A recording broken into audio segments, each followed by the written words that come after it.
Now, Israeli troops have withdrawn from Lebanon under a ceasefire deadline. The pullout has allowed many displaced residents to return to devastated border villages after more than a year of hostilities between Israel and Hezbollah.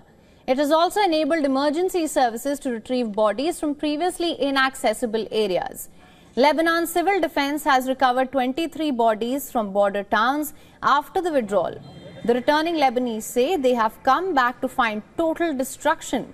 Displaced residents walked into their hometowns to find piles of rubble and their homes destroyed.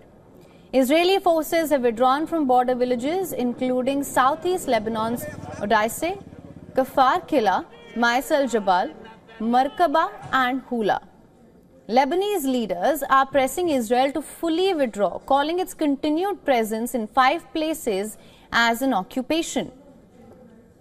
Lebanese President Joseph Aoun has said that the government is in contact with truce brokers, US and France, to make Israel withdraw.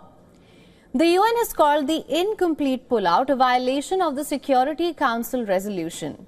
The Lebanese government has declared that it will ask the UNSC to require Israel to leave. First, to refer to the UN Security Council, which approved Resolution 1701, and urge it take the necessary measures to address the Israeli violations and compel Israel to immediately withdraw to the international borders in compliance with the UN resolution. Now, Israel announced just before the deadline that it would keep troops in 5 strategic points near the border. The army said that they were hilltops overlooking the frontiers where troops would remain to make sure there's no immediate threat. Foreign Minister Gideon Sa'ar said that they would withdraw once Lebanon implements its side of the deal. The ceasefire developments come ahead of the funeral of slain Hezbollah leader Hassan Nasrallah and his chosen successor Hashim Safieddine.